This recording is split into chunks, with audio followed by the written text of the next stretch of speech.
Hello, welcome to City Hall this week. The city's Part 1 crime, which is violent and property crimes combined, is going down compared to the first 6 months of last year. Police Chief Cerelyn Davis gave her first quarterly crime report to the City Council during its August 15th meeting.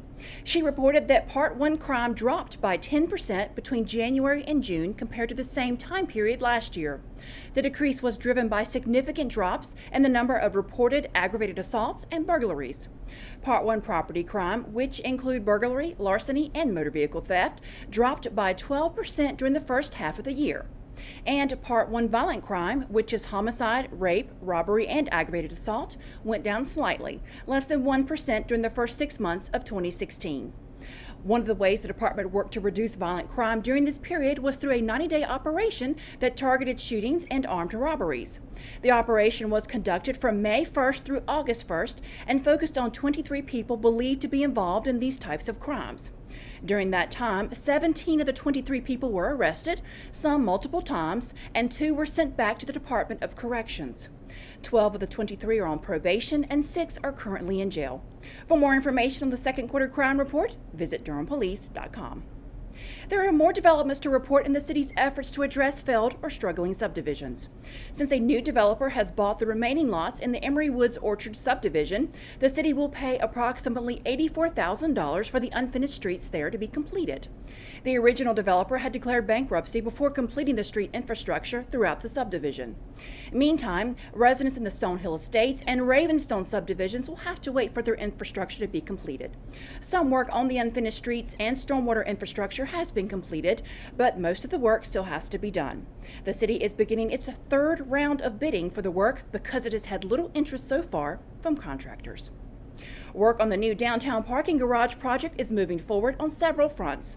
The proposed location of the new garage is where there's currently a city surface lot along West Morgan Street between Rigsbee Avenue and North Mangum Street.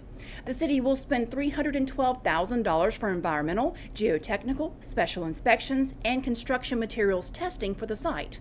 It will also spend $115,000 on pre-construction services and $1.8 million on the design and coordination of the project. The initial plans called for 750 to 850 parking spaces, ground-level commercial space, and a centralized parking office space.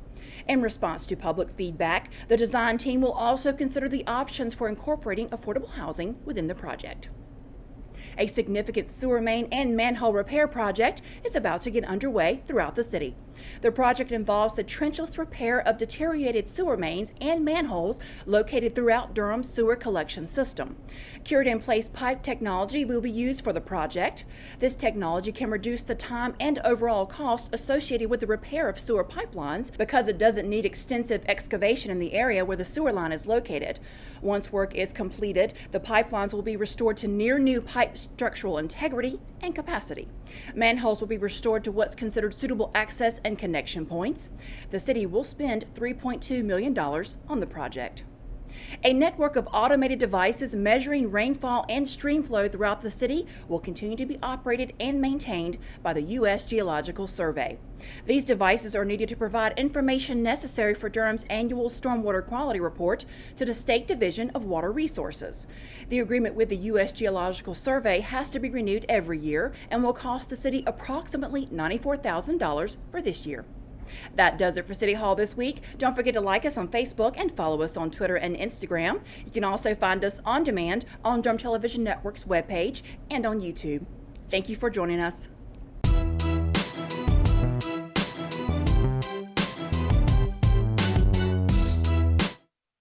This has been a production of Durham Television Network.